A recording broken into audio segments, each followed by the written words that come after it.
Welcome to the next episode of Truth Matters. If you joined us last time, we just started on our journey of peeling back the layers of who's running the world and why it matters to you today, because we want to help you decode what's going on and how it's going to affect your life and your family's lives in the future. We ended off with looking at George Bush Jr. and John Kerry, who at the time were the presidential nominees for the Democratic and Republican Party. And I think we're going to see a theme here that when we're dealing with these societies and these high-ranking political and social figures, that oftentimes they sit on the opposite side of the aisle from each other and very often arguing with each other. Is there something to that? Is this a systematic approach to what looks like from the American public side a free choice election? Now, that was a lot of questions to hit people with right off the bat. So what we're going to do is come back and say hello to Mackenzie and Walter.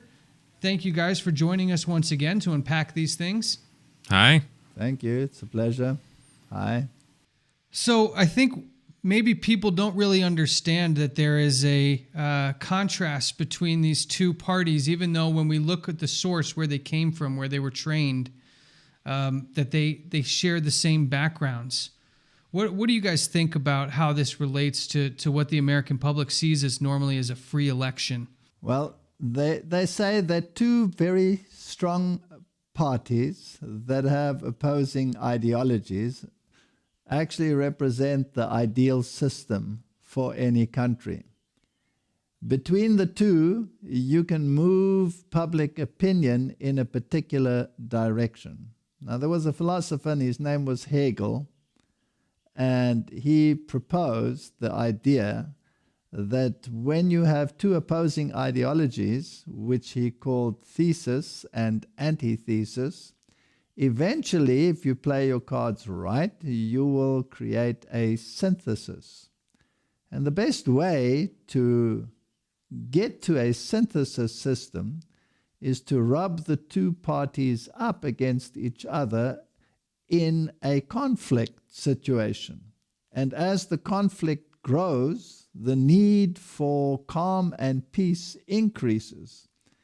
And I think if we look at the American elections in this year, we can see that conflict is at a fever pitch. Never before in the history has there been such tremendous conflict and clash of ideologies as we have in this particular election, even to the point of some people talking about civil war. So then let's unpack that concept a little bit more before you go on. So you referenced Hegel and this Hegelian dialectic, these two opposing opinions that, in his opinion anyways, you would have two opposing opinions, rub them up together, and get a synthesis. So can you give us a little bit more of an example of how that could work? Well, let's have a look at the political system.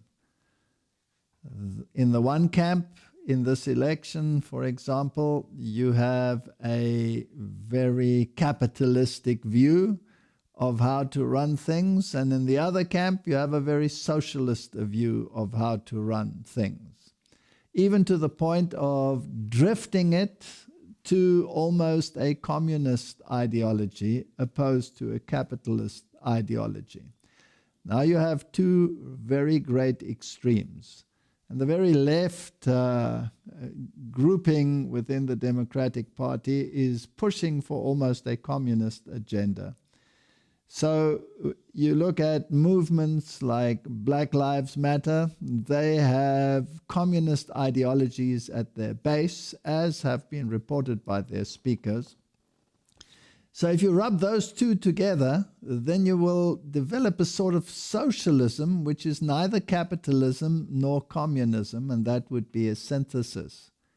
Now, who would benefit by bringing the world to that point of synthesis? That is the question.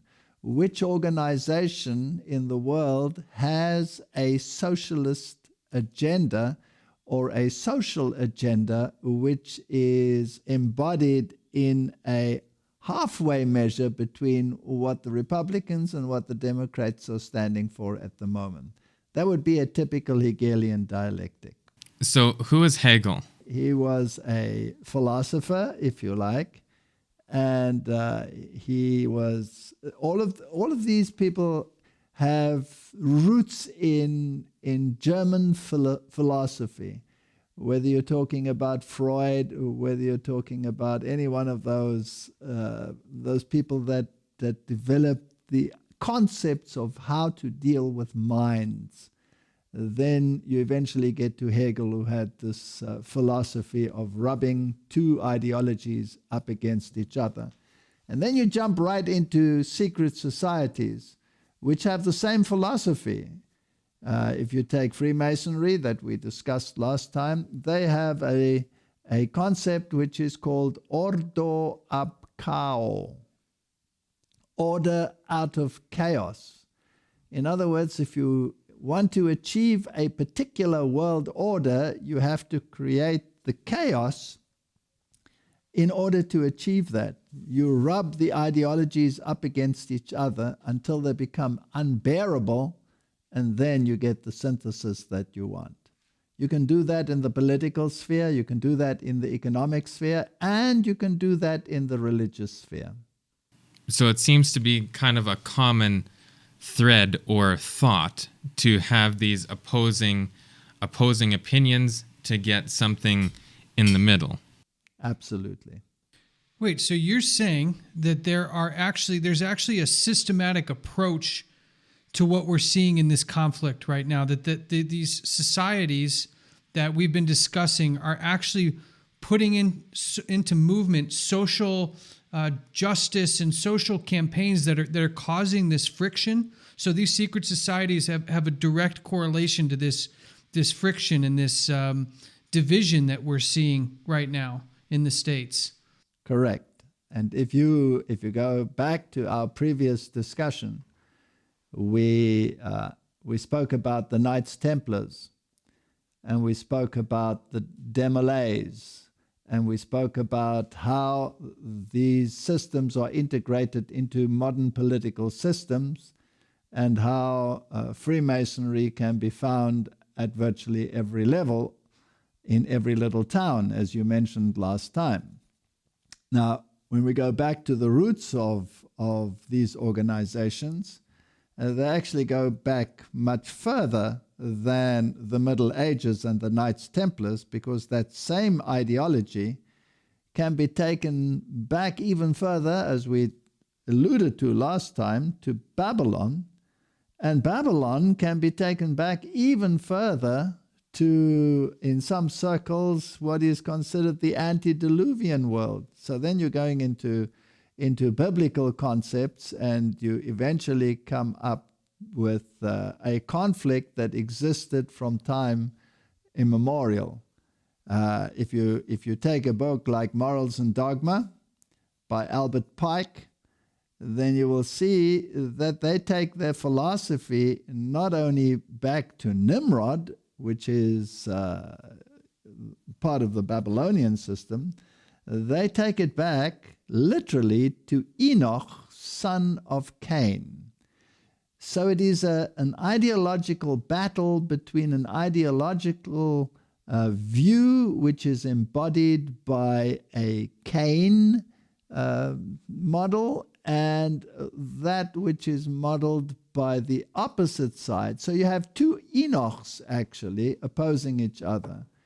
Enoch, the descendant from the line of Adam, the Enoch that walked with God, and you have the Cain line, and his son was Enoch. And Freemasonry, in Morals and Dogma by Albert Pike, traces its lineage back to that very Enoch, son of Cain.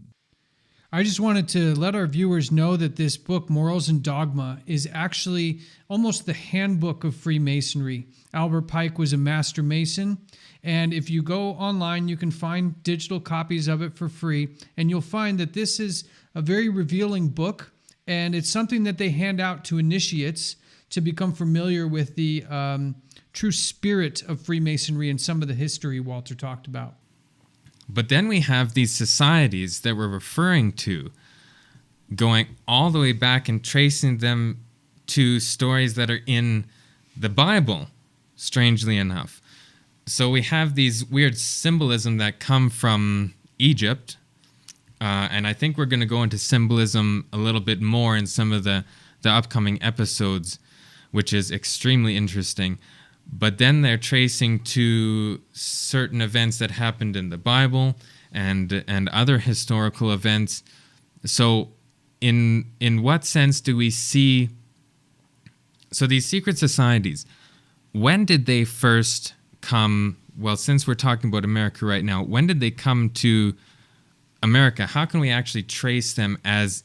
Do they influence things happening in the States right now? I mean, we've seen the clip from George Bush Jr., where he said he's part of Skull and Bones. But what actual effect is that going to have on society, government? Does it have an effect? Well, I find it interesting, Mackenzie, that when we talk about the Freemasons, if you do a little bit of research on them, you'll find that they have had presidents that they're proud to show are Freemasons. There was a presentation done for the 300-year anniversary of the Freemasons in the UK. And it was filled with pomp and circumstance and all sorts of splendor. And in it, they showed their very, very proud history of famous Masons, something that I think we'll look at closer here in a little bit. But in there, they show all of the faces of the presidents. And when you count them up, you have 14 presidents all coming from one organization.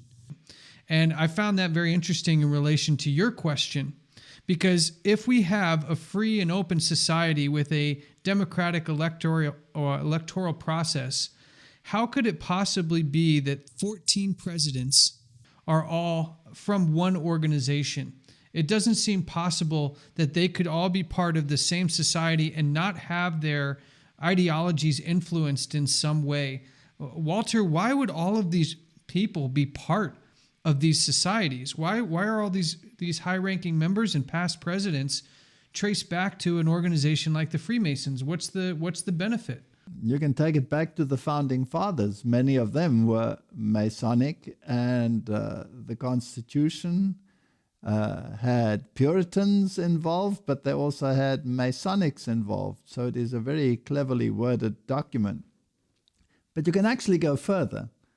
If you go to Salt Lake City and you go to the Mormon Temple, the Mormons are very, very instrumental in looking at genealogies.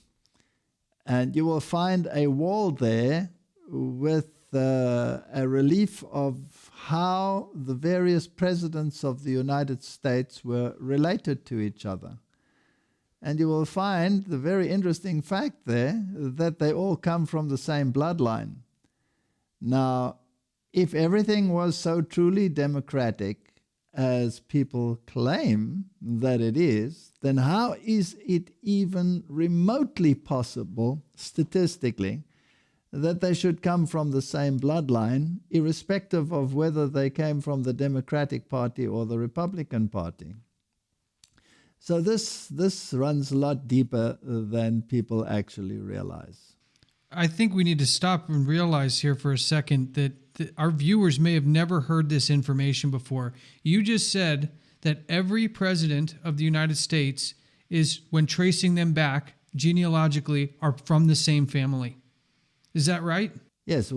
As I said, if you go to Salt Lake City and you go to the Mormon Temple, there in one of their halls, they have the relief against the wall of the relatedness of all of these presidents. And it is absolutely astounding. And you can just do a search on these presidents and you will find that it is absolutely so.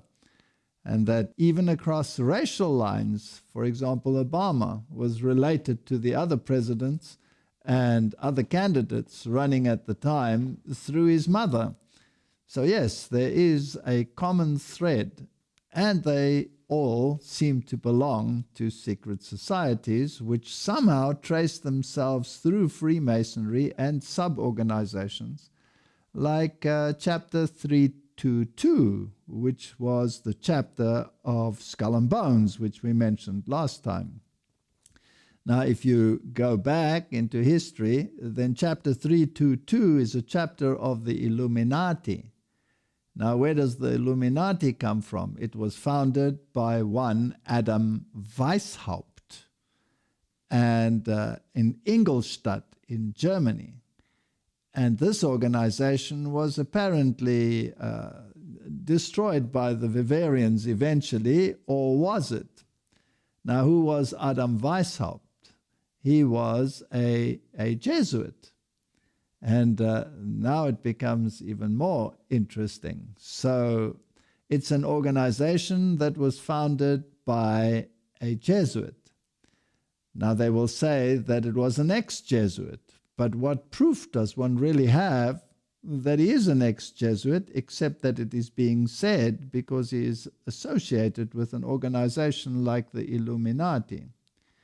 And then you take a speech by George Bush Sr., where he talks about 1,000 points of light and illumination and all of these issues, with obvious references to these societies, and that a new world order is something that needs to be created.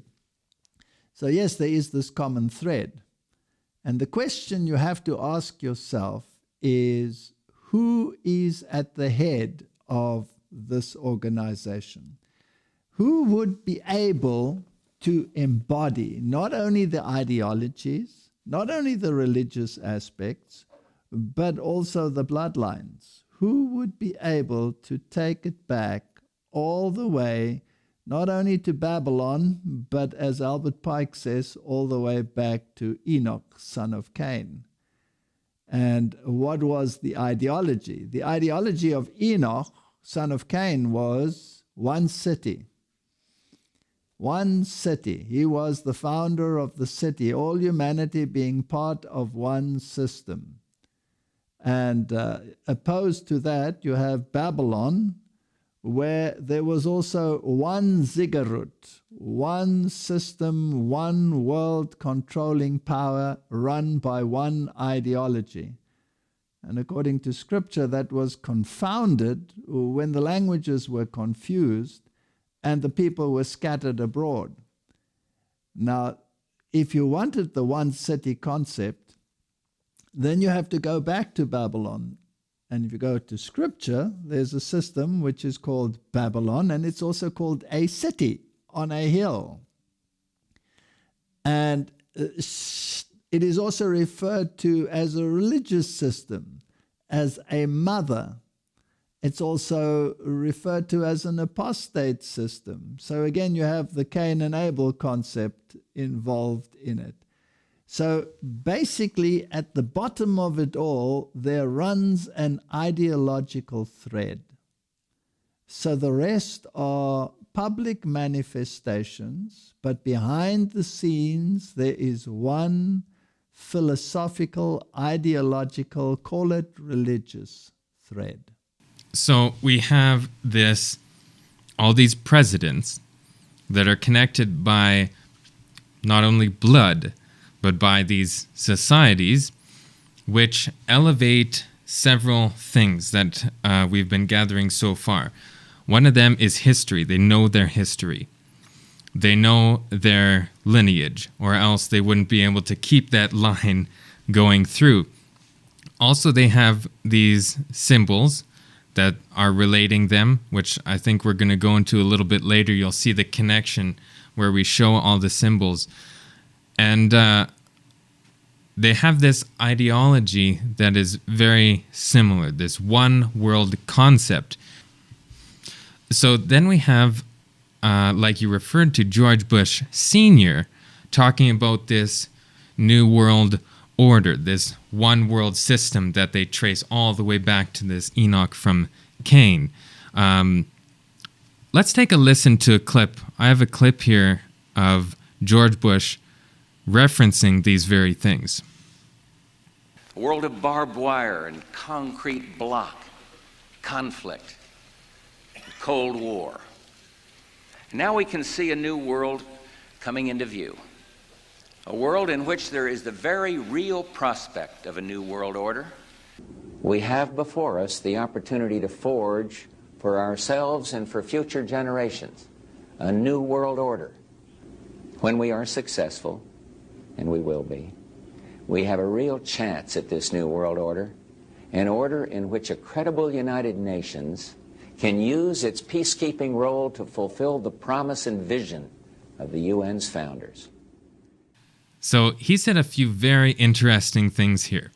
He referenced New World Order, and he said, when we accomplish this, and we will. So he was very confident that this was going to take place, and he referenced the founders. So, like you were saying before, it's not just these individuals' ideology. That's what we're trying to get at. These people aren't just thinking for themselves. They are collective. They have this ideology that they're all sharing, and it's gone through their bloodline, it's through the society, and we're trying to answer that question, what ideology is that these founders had and have? He referenced Winston Churchill. Now, I've been in the Masonic Lodge in London, which has a museum section. And they have on display there the Masonic apron of Winston Churchill. And so he had the same basis. And out of the Second World War arose the United Nations. First the League of Nations, then the United Nations. And the philosophy of the United Nations is not only political, it has many, many religious organizations. It even has an organization called the Temple of Understanding. And it has a prayer room in the United Nations, which is like a triangle, like a ziggurat without the capstone. And it has a black altar. So there are very, very strong ideological interests in the United Nations. And the Masonic Order plays a very, very prominent role. We have to ask ourselves again, if they trace themselves back to the Knights Templars, who were the Knights Templars subject to? They were an order of the Roman Catholic Church. And they were under the direct control of the head of that church.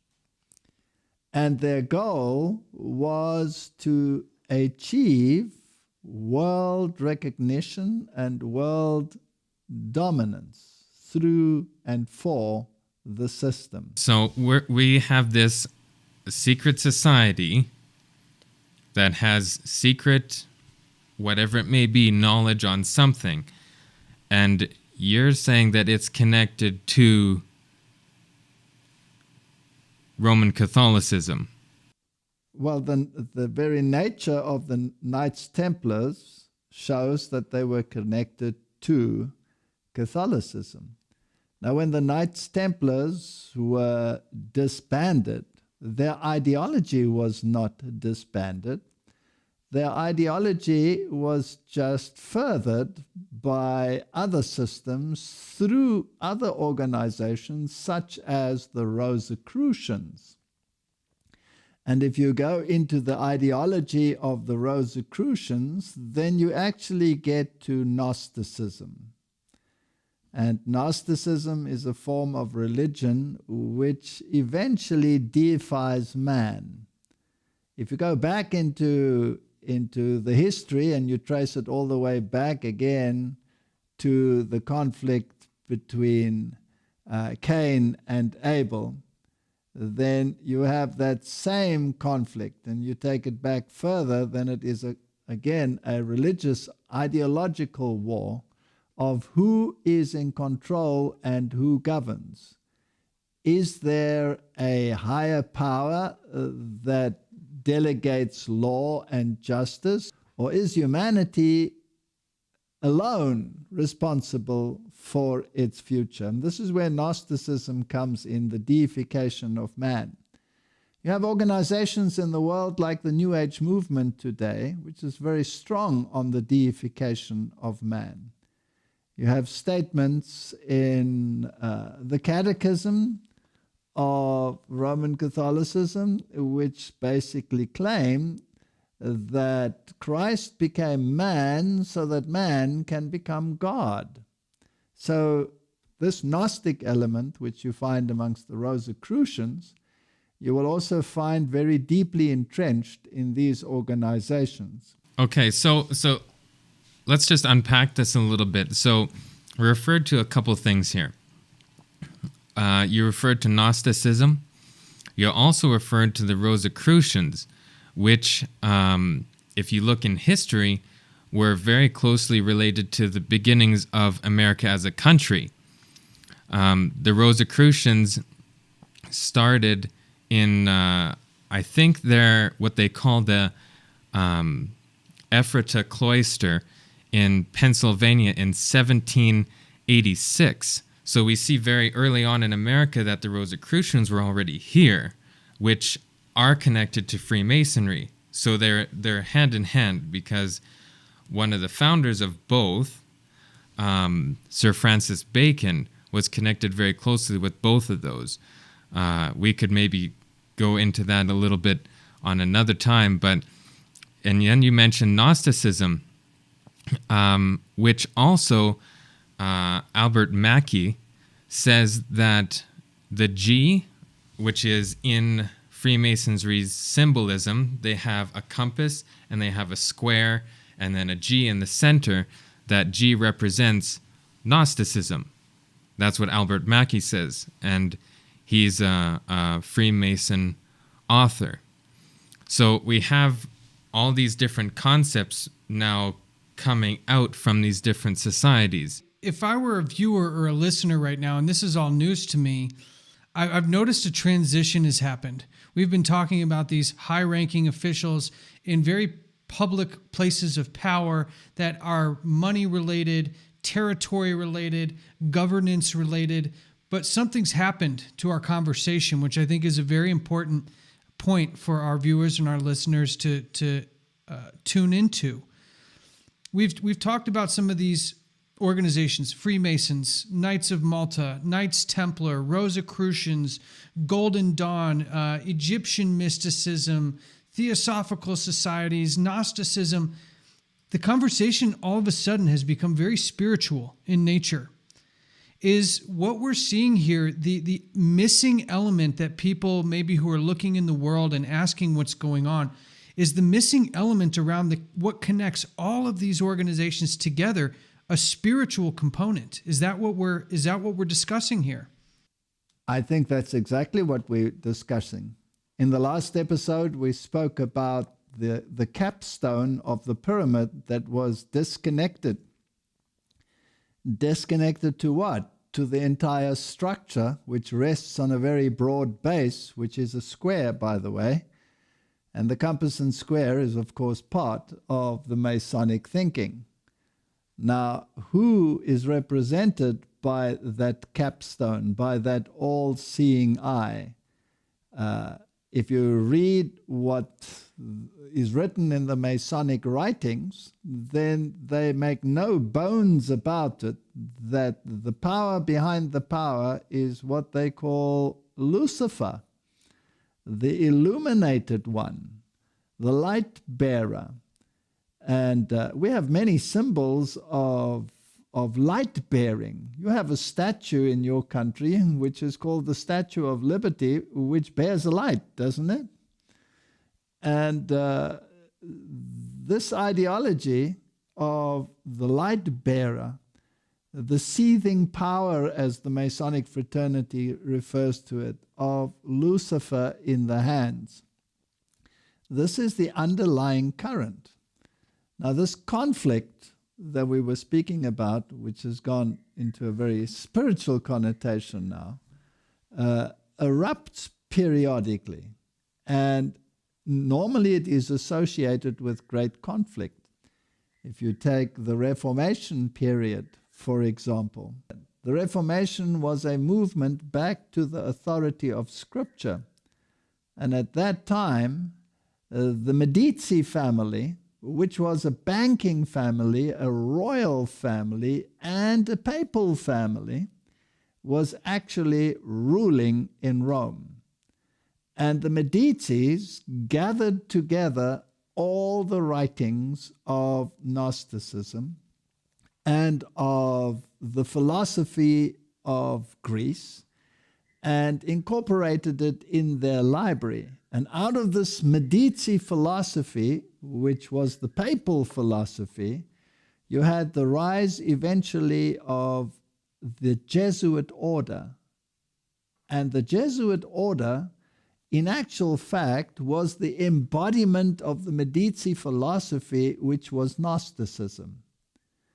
And if you follow this thread all the way through, and you want to deny that this power has any power in the world other than in a religious connotation, you have to ask yourself why all the role players, all the major role players in the political systems of the world today come from Jesuitical schools. Whether you're talking about presidents of Europe that were trained by Jesuits, whether you talk about current presidents, vice presidents, or attorney generals, or people on the Supreme Court, they all come out of the same stable at the moment, and they all seem to have Jesuit training or belong to secret societies associated with Roman Catholicism.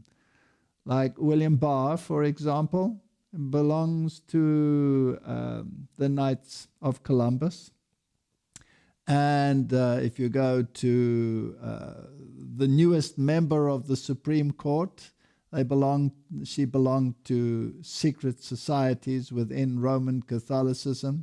And Mike Pence and Donald Trump both had Jesuit education. The people involved in the epidemic, like Fauci, have Jesuit education and are very deeply involved in Jesuitical philosophy. So there is no doubt that these institutions are run by a power structure that comes from that very society with its Gnostic roots.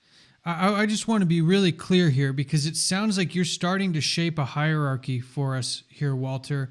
I think that's important for people to understand. You had mentioned before that we're dealing in these structures, in these organizations, who, when we really get down to it, are all connected through the teaching of this spiritual wisdom.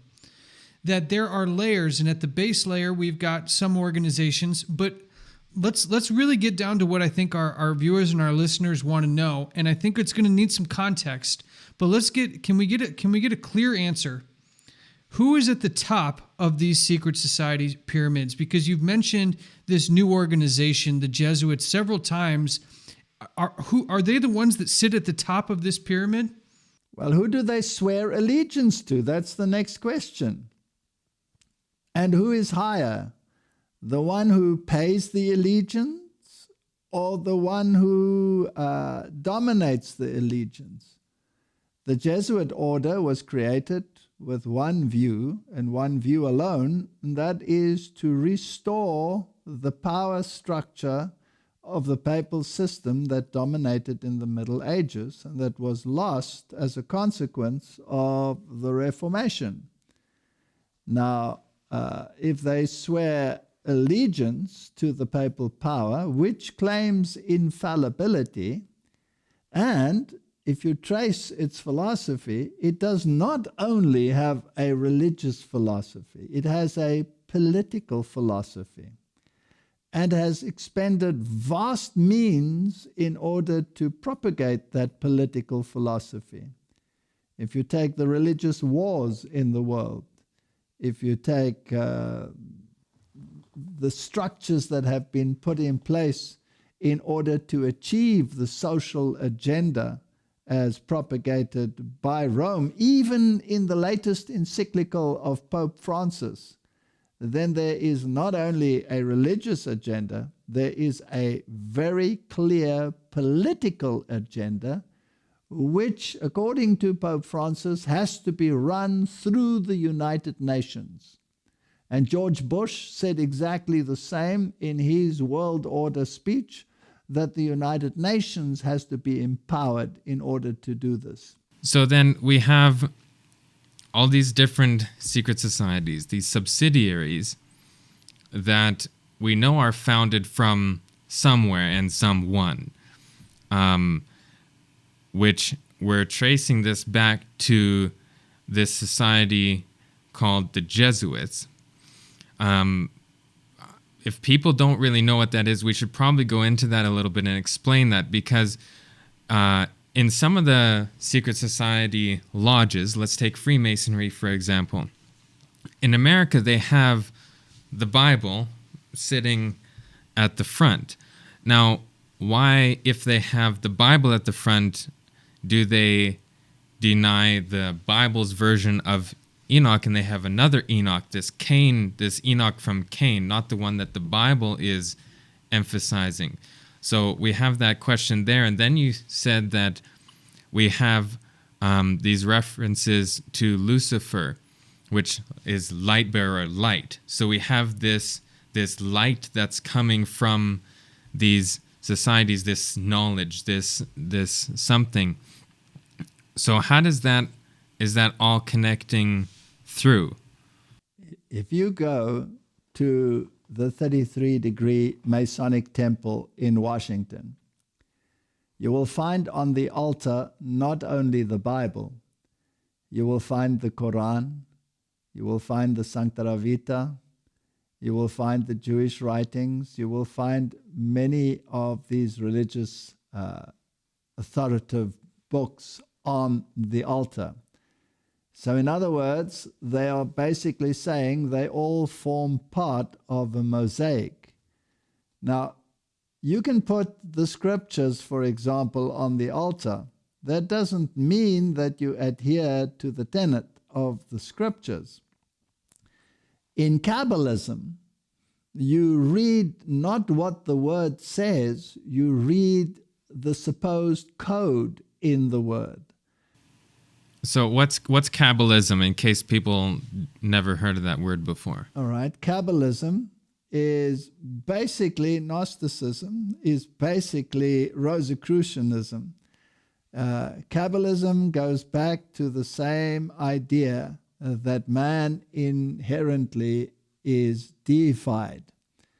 And Kabbalism is a mystic religion where you interpret the scriptures not by what they say, but by numerology. Now, numerology can be taken all the way back to Babylon. And these people run everything by dates and by feast occasions and specific events in the calendar, which become the norm. So the tradition, rather than the word, is the way in which you interpret the sacred writings. So by placing a Bible on an altar does not mean that you believe the literal words in that Bible. It means that you use it as a structure for Kabbalistic interpretation. So then are Freemasons and Jesuits Kabbalists? Absolutely. So we have this concept of this Gnostic ideology. Basically, they're wanting then glorification of their persons. Well, yes, in a sense, and no. The hierarchy is the one that is actually deified. The hierarchy is lifted above the rest of the populace. That is why in Roman Catholicism has been stated by many popes, lately by Pope Benedict himself, it has been stated quite clearly that the hierarchy of the church is elevated above the populace, and that deity is particularly manifested in that hierarchy, which is called the magisterium, which is the bishops and the papal system at the top of that. Now, this kind of system you can trace back all the way to Babylon, where you had a Babylonian priest king, and he had absolute rule over the political and the religious system. And he had a title, and he had specific powers, and he was deified. And that title eventually came down the line, and eventually when the Medo-Persians conquered Babylon, these people, this political religious priesthood, fled to Pergamum. And from there, eventually, it was handed over to the Romans. And the Roman emperor took the title, Pontifex Maximus, and the deification that came along with the title. Now, that very title was later transferred to the papal system. And there are many writings in the Roman Catholic system which refer to the papacy as another god on earth. So just as we had in the Babylonian system, eventually you had a deified emperor in the Roman system, so we have a deified God King in the Catholic system to this very day. So let's kind of summarize what's really being said here for the people watching and listening, because what we've started with were political figures and people who rank high in society who are affecting global policy that affects all of us where we live in our families. So if we are talking about Freemasons and Skull and Bones, and now we've identified the organization that kind of operates behind the scenes of all of them, I find it very interesting that you'll hear people talk about the Skull and Bones organizations. You'll hear people discuss the Illuminati, but you don't really hear people discussing the Jesuits. And you've tied in this concept of Jesuit training. Well, are we saying then that this organization that's at the top, that is an order of the Roman Catholic Church, you're going to have some people out there saying, well, that can't be right. Isn't Kabbalism, isn't the Pope a Masonic, high-ranking Masonic Jew? Isn't there some other hierarchy without the Jesuits and the Roman Catholics at the top? And aren't these leaders paying homage to these ancient Egyptian, this ancient Egyptian wisdom that's taught inside of these groups? How would you answer somebody who would contest that the Jesuits and the Catholics, mainly the papacy, not the Catholics, because there's good people in the Catholic Church, but mainly the papacy, the seat of the Pope, and the Jesuits are not really at the top? How would you argue that point with somebody who doesn't think that this is really what sits at the top? You'd have to go, as we discussed in the first one, back to history. The highest ranking God king was Caesar in the Roman system, and he had absolute authority.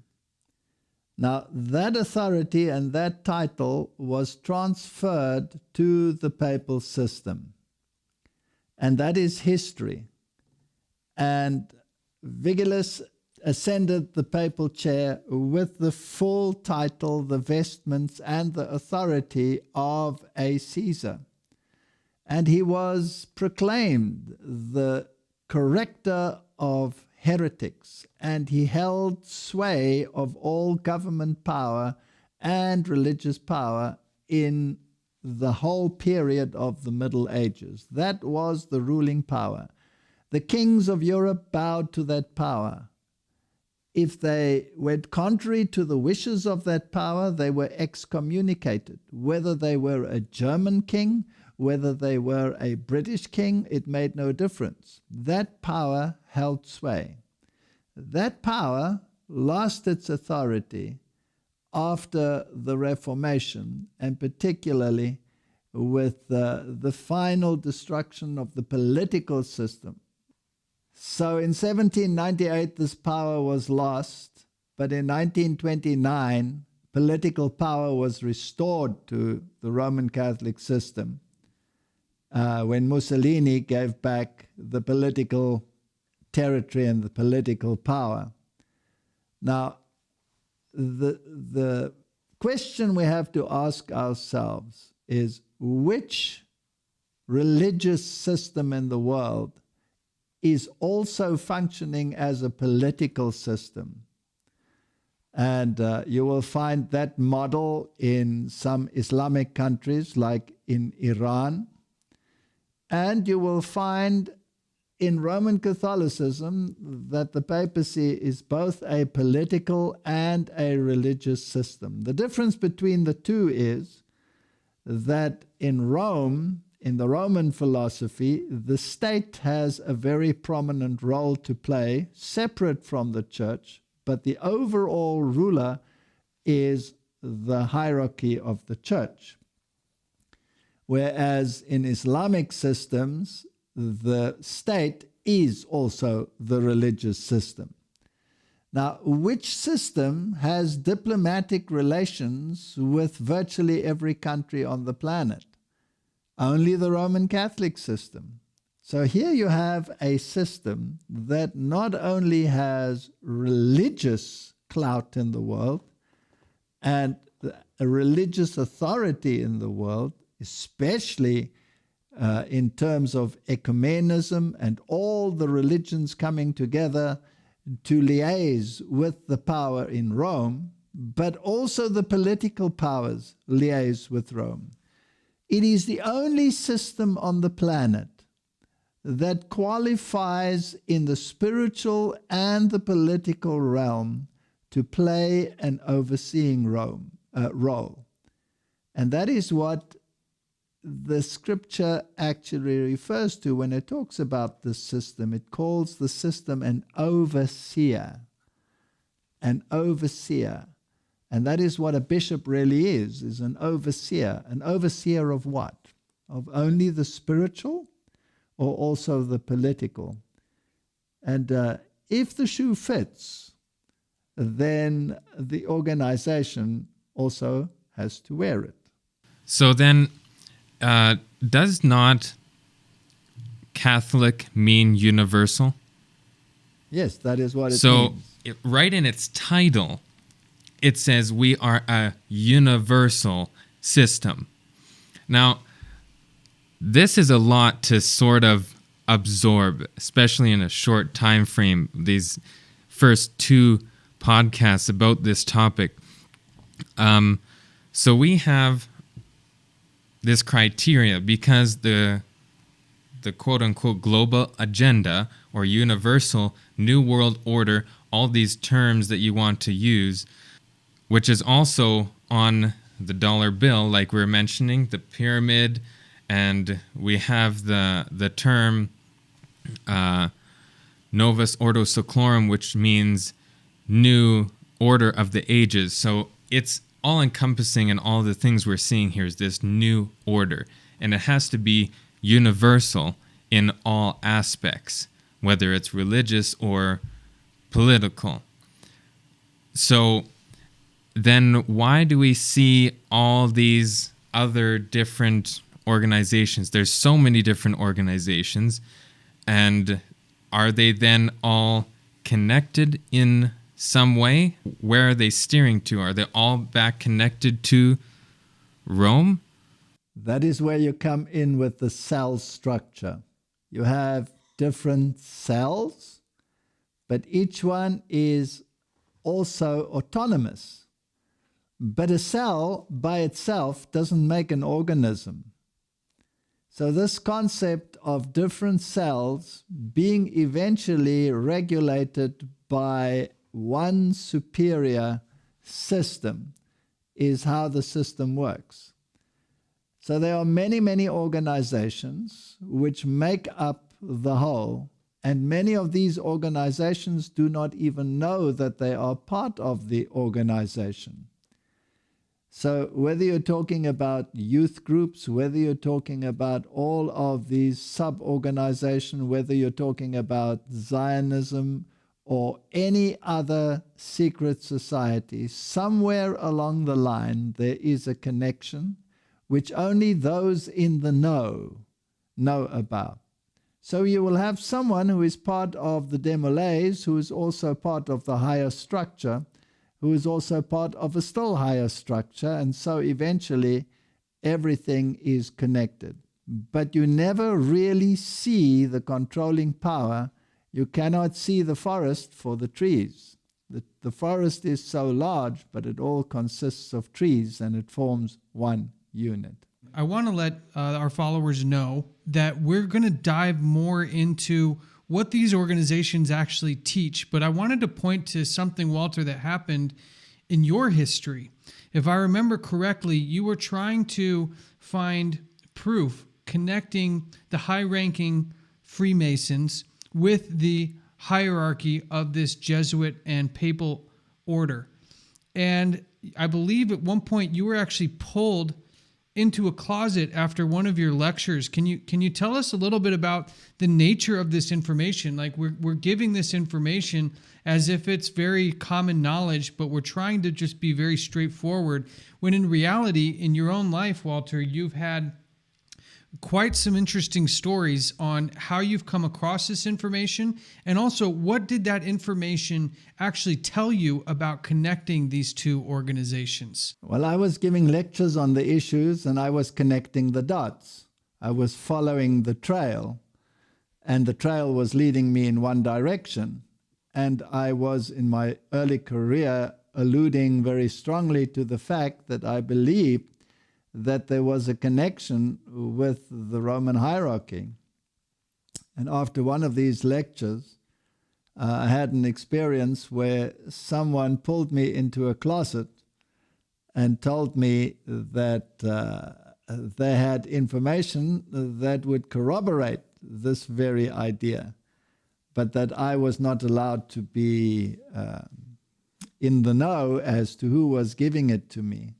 Because obviously in these secret societies, if you spill beans, there are consequences, and people want to avoid those consequences. So on another occasion, this same individual also pulled me aside without me seeing him. This was from the back, and they handed me a whole lot of books, which connected Roman Catholicism to secret societies. And these books were in German, and I studied them, but they still didn't give the ultimate picture. And then finally I received a list once of how many of the hierarchy of the church actually had Masonic connections and Masonic registration numbers. And I was asked to destroy that list. But the list was very, very long, and it listed the hierarchy with their Masonic connections. Now remember, this is at a time when the Roman Catholic Church officially distanced itself from the Masonic order as something to be avoided, as a Protestant fraternity. But that again is a double blind, a hiding behind a system which is controlled by the system through the system. It's a very complex structure.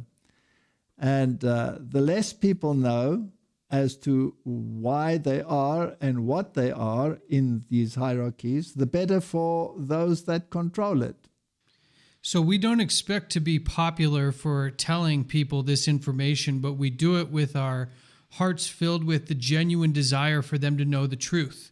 And we don't want to dance around it so much that we waste too much time to tell you who sits at the top, the Jesuit connections and the papal connections, but we're going to explore that more in understanding the teachings, because actually what we want to do is reveal to people how this plan is playing out today and what seems to be a very soon coming shakeup to our normal lives, even more so than what's happened so far in 2020, and how it relates to this agenda right now and where it's going in the future. So we'll be exploring that a little bit more.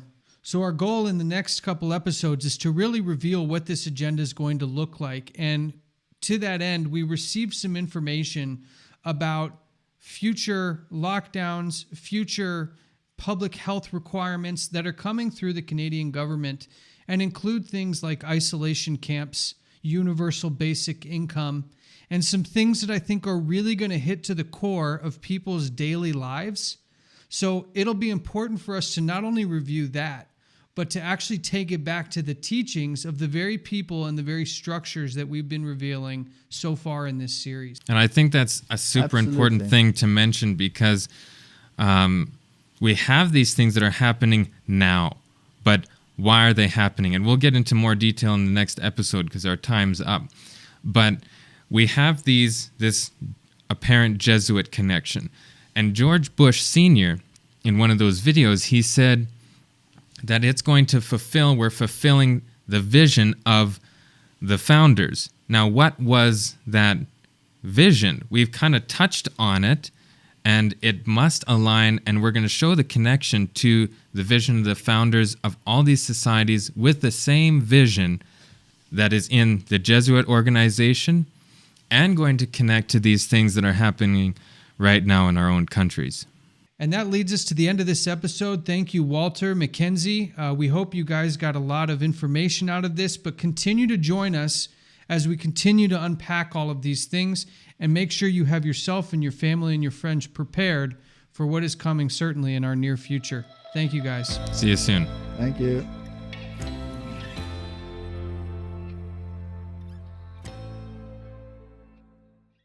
Hi YouTube, I'm Walter Veit from Amazing Discoveries. If you'd like to learn more, or you would like to subscribe, then visit our webpage, donate, share, and we would like to hear from you.